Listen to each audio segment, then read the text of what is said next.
No man, woman, child. 30,000 is the number that disappear off the face of the earth every year.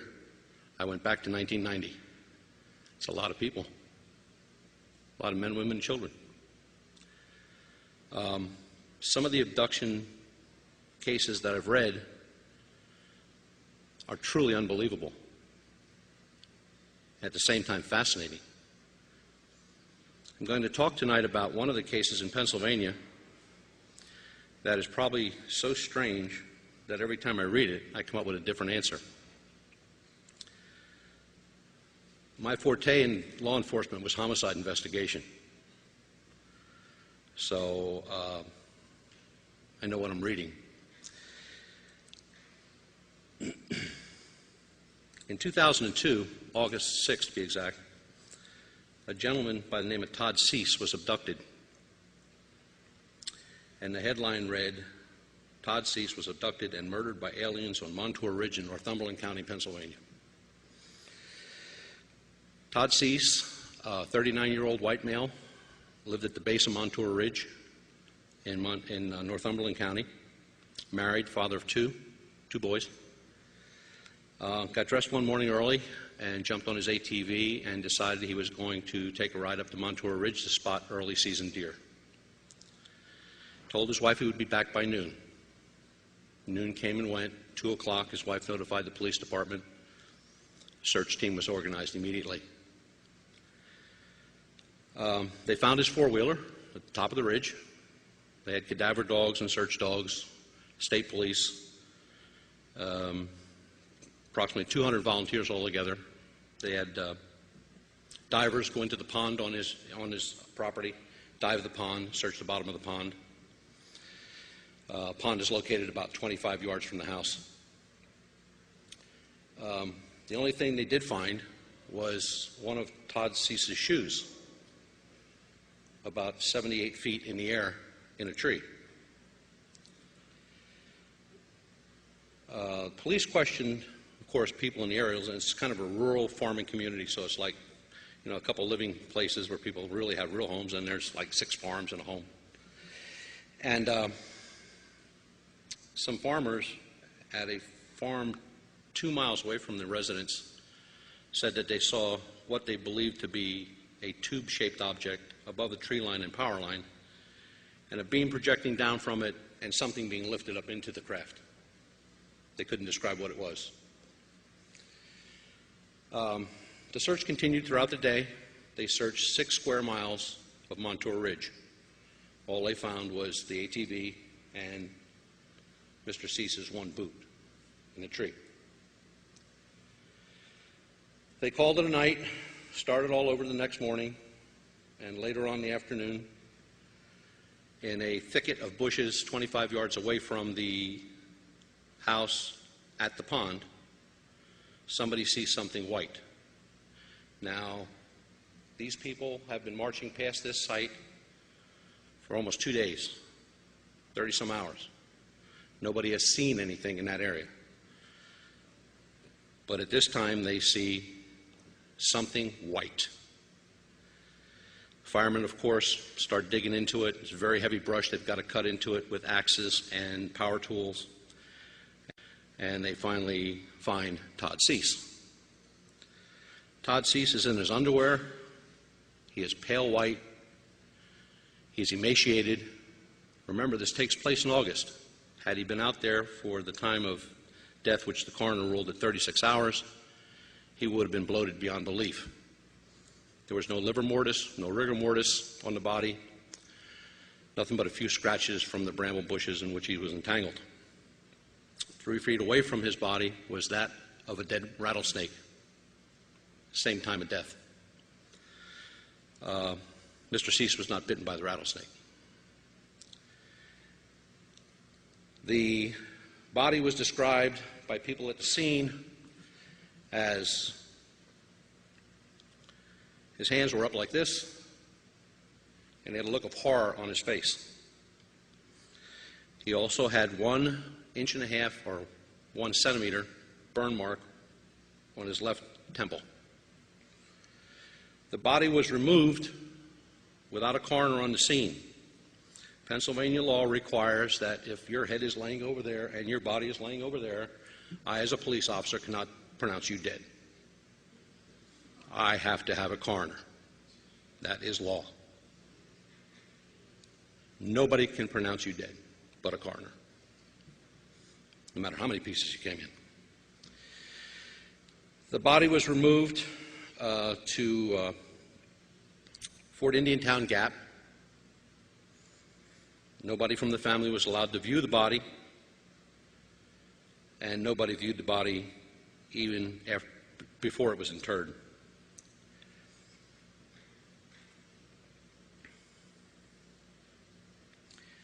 Point Township has about a 6-man police department.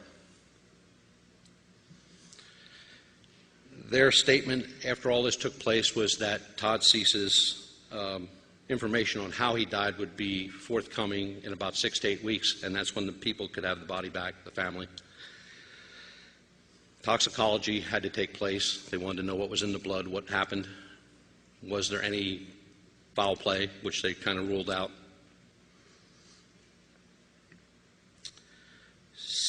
7.5 weeks later, the toxicology results come back. Todd Cease died of a cocaine overdose. I've seen a lot of cocaine overdoses. Never seen one where the guy threw his shoe up in a tree and there were no footprints around his vehicle, like when he got off his vehicle to wherever he went. There was always a coroner on the scene. So with all that in mind, we tried a Freedom of Information Act report request from the police department. We were told it's still an open case. My question to the sergeant that day was, if it's still an open case, why did you say that he died of a cocaine overdose? Isn't that the cause of death? Yes, he replied. I said, if that's the cause of death, then the case is closed. No, it's not. And then he threatened to have me arrested for harassment. Good luck. The Todd Cease case with Pennsylvania MUFON is an open case. Myself and another investigator from another group are looking into the case as best we can, and we try to keep up with the police as best we can. Do I think he died of a cocaine overdose? Nah, not even close. Cocaine overdose doesn't leave a burn mark on your temple. Cocaine overdose does not make you disappear for 36 to 40 hours. And I find it very hard to believe that 200 searchers with dogs and cadaver dogs walked past this body for 2 days and didn't see it. So, is this one of our abductees? Now the dark side. These early 90s, the mutilations were all the same. The eyes are removed, parts of the jaws are removed, inner ears are removed, tongue, inner throat removed, anal area cored out, sexual organs removed, and some intestinal and respiratory organs also removed. In 1956, we got the first report of a human victim, the same type of mutilation. It was Master Sergeant Lovett, United States Air Force, stationed at Holloman Air Force Base in New Mexico. And he, along with his colonel, went downrange to pick up some missile parts from a shot that they had that morning. The colonel's on one side of a little sand mound, and sergeant's on the other side, and the colonel hears the sergeant screaming, so he runs up over the sand dune in time to see the sergeant being drug off by his leg with something like a cable wrapped around his leg and being pulled into a saucer type ship. The colonel immediately jumps back in his jeep, heads back to headquarters, tells him what happened, and he immediately places him under arrest for murder.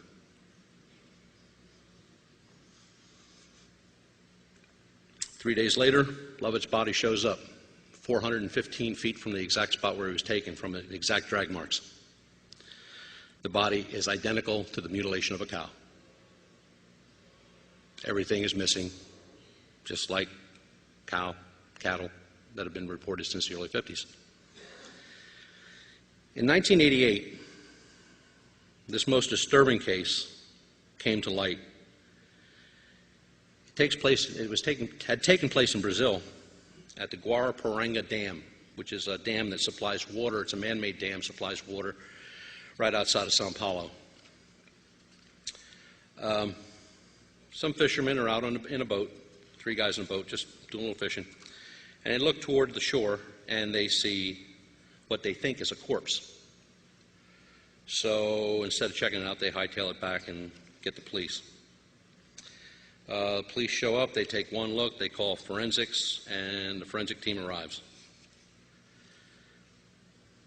The gentleman is done in just like Sergeant Lovett.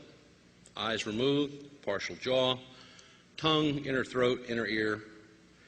He has the same 1 centimeter puncture wounds on his chest, which remove lymph nodes, bicep, which removes a bicep muscle, navel, which removes intestines, internal organs, sexual organs removed, anal area cored out, just like cattle. And the body's remarkable. Again, no postal lividity, no livor mortis, no rigor mortis. Got to remember,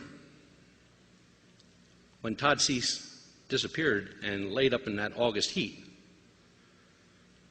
he should have been as bloated as a bus. This guy was laying for 40 hours. He should have been immense. The body was remarkable as far as an investigator is concerned. In all cases that I'm talking about here, the carcasses show no blood. The blood has been drained from the carcass, whether human or cattle. All the sensory organs are missing. And from what is gathered from the autopsies, it's some type of a sucking device that has some sort of a laser tip that makes the hole, cauterizes the wound, and then does whatever it does.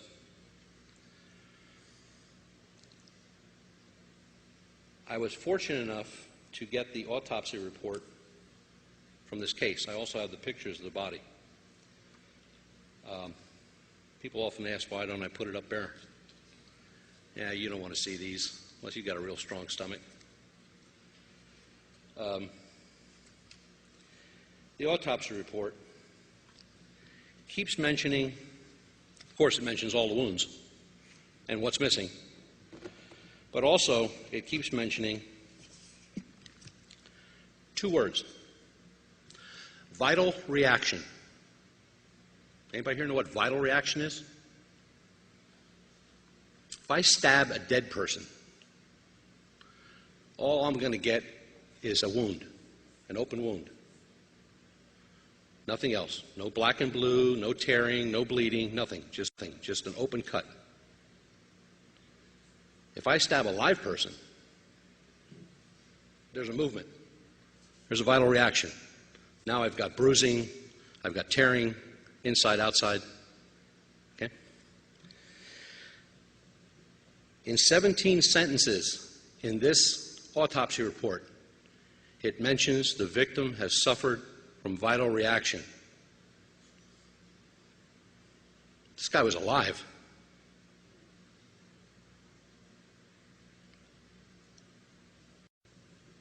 In 17 sentences in this autopsy report, it mentions the victim has suffered from vital reaction. This guy was alive.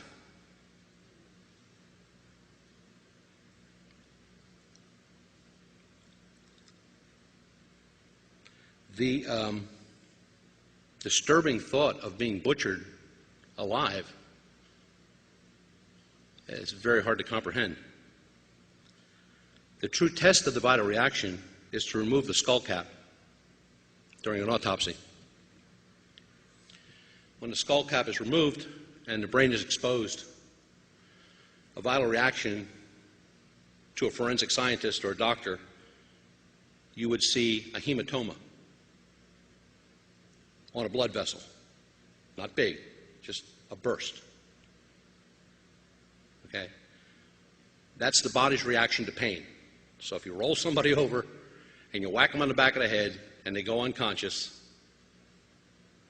probably not. They're just going to have a hematoma and they're going to have a headache. If you roll somebody over with a steamroller very slowly, inch at a time, foot at a time, the brain just goes haywire. The brain can't handle that kind of pain, and the person passes out, which is a good thing. This guy's skull his brain was covered with them. From front to back, all lobe areas were covered with hematomas.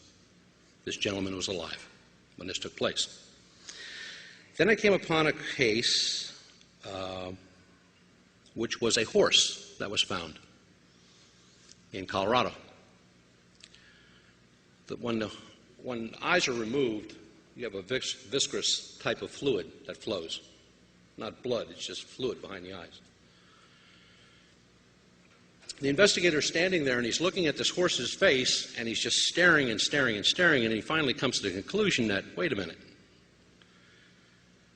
if the eyes were removed and the horse was on his side, the visceral fluid would have went this way. But instead, the visceral fluid went right down his snout, over his lip to his missing jaw. That horse was alive. He was standing up.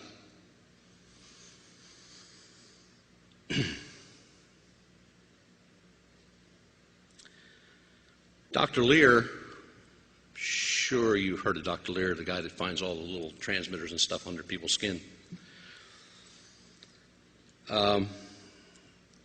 Mentioned some cases in LA and California that he was involved in early on in his career, which got him really involved in the UFO phenomenon and abduction and what he studies now, which is the placing of radio transmitters in people.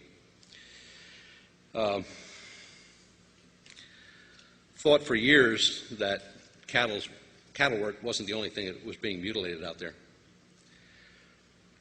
There's a couple more quick cases that I found. Can't get a whole lot of information on them, but I'm trying. There was a case in 2005 is the latest, and that took place in Egypt, Beni Mazar region of Cairo, where 3 families, men, women, and children, were all found, murdered and mutilated in the same fashion. Youngest being 3 years old, oldest being 47 years old. The local police were quick to blame it on a retarded man who lived 200 miles away and had no way of getting to that scene. He's paraplegic. But when you got to come up with somebody, just come up with somebody. Then there's 2 cases that come out of the Vietnam era, and there was enough horror to come out of the Vietnam era to last a lifetime.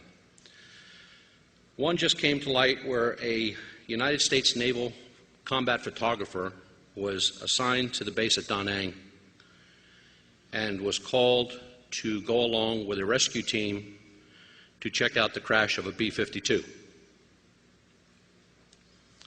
They got on the scene, and the photographer noted that the plane didn't crash. It looked like it was placed in the jungle. There was no damage to the wings. Nothing was tore off. It wasn't all banged up. No fire. It just looked like it was just set down in the bush. Upon entering the plane, checked for survivors. All 5 crew members were found strapped in their seats, mutilated, just like cattle. The report went back to their headquarters in Da Nang, who sent out a MAXOG unit, which quickly white phosphorused the whole plane and burned it to the ground. That team was taken back to Da Nang, and they were interrogated with the use of sodium pentothal. This happened a long time ago. This guy just remembered it a couple months ago. So I'm sure we're going to hear from other people that were on that team. And another case that was remarkable was a black ops unit was operating in Cambodia. They're coming down the Kokoda Trail, or what they called the Kokoda Trail, which did not exist in Vietnam, by the way. And they came upon 8 aliens, who they described as small gray creatures, loading body parts from a firefight into small containers.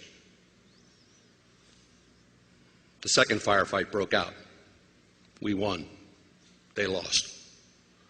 The bodies of the aliens and the body parts from the firefight were all recovered, and that's the last we ever heard of it, and that's the last anybody will ever hear of it.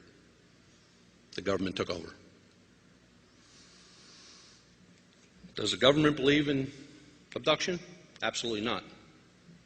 People who have been abducted are just losing their mind. I've read some pretty credible cases, and I've talked to some pretty credible people. Am I a believer? Absolutely. Do I feel that they're out there for more than one purpose? Look, if they're going to experiment on us, they've been here for what?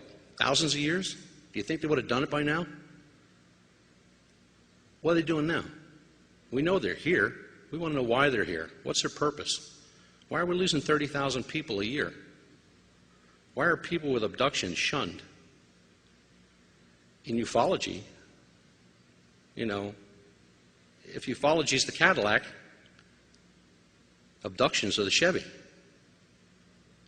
Nobody really wants to know.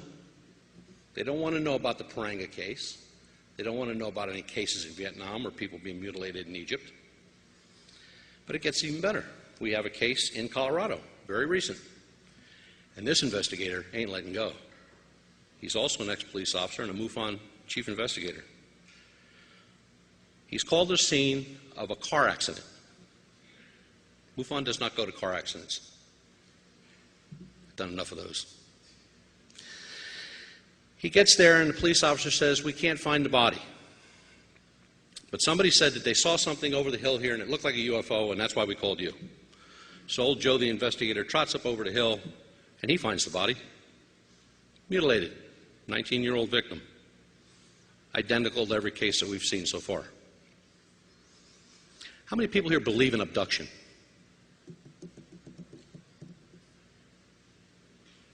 It's true. It does. It happens. It has happened. The Todd Cease case, we're not going to let go of it. That old sergeant up there who thought he was going to have me arrested for harassment, he just bit off more than he can chew. We will find out what happened to Todd Cease. I've been contacted by the family. They're backing me up 100%. First they didn't. First time they called me, they threatened me with a lawsuit. I don't know, shooting my dogs, whatever. They just went berserk. But we will find out what happened. And the human mutilation, after reading these cases and looking into some of this stuff and coming up with some of this stuff, if you see something flying up there and it's close, run like hell. Don't call me. Don't think about anything. Just get out of there. Just go. Because I have no idea what they want.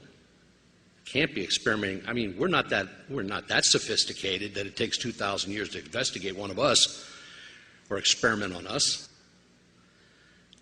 There are many cases that are just shoved aside or ignored. If you're investigators out there, or you have an interest in this phenomenon, and I got this from Peter Robbins, and I found it to be a very, very true statement. If you want to know about all this stuff, you need to have your own library. Build your own library. Get the books on abduction. There's tons of them out there, written by really great investigators. John Mack, Jacobs. I mean, there's a ton of them. They'll give you all the information you need, which will take you to this, the internet, which is loaded with information. You just got to know where to find it. So you've got to think outside the box. Don't think abduction like the light comes through the window and the body gets off the bed and out the window it goes and it comes back 3 hours later. There are many types of abductions. The ones that concern me the most are the 30,000 abductions. Those are the ones I'm concerned about. I can't imagine 30,000 people a year just vanishing. And when I say vanishing, I mean no trace at all. No bodies. No whereabouts, no contacts, nothing. They're gone, like they never existed. And the part that bothers me the most about that is the children. They don't really have a whole voice or a lot to say about anything anymore.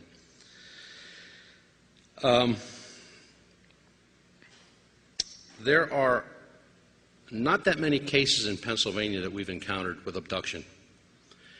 And I think the reason of that being most people are distrusting. You know, if somebody's going to tell me something, I'm going to call the newspaper. Not happening. I am not a real newspaper guy. Matter of fact, I've been dead 3 times because of newspapers. They don't get anything right. I would never turn over anything to a newspaper. We have a Contact Us section on our homepage, which is www.pamufon.com. Last page says Contact Us. You put something in there that you need me to look at, or you want me to look at, or you want to tell me about, that comes direct to me. It goes to nobody else. My number, my website, and my personal email address is right there. You can get me in a matter of minutes, and you'll get a call back very shortly. The abduction phenomenon is getting stronger, larger, all the time. There seems to be no let-up. Worldwide, like I said, 2.5 million people a year. What about all the countries that don't report those statistics, like Zambia, Angola, all those third world countries that they don't report anything? So how many more people do we add? I did a statistical check to see on the percentage of change year to year since 1990. High points of abduction were 91, 95, 2001. On average, you get a 1 to 2% increase every year or decrease, one way or the other. In those specific years, you had a 10, 12, and a 14% increase. So now what we need to do is we need to go back and look at the UFO sightings in those areas for those years and see if they increased. It's the only way we can put this together.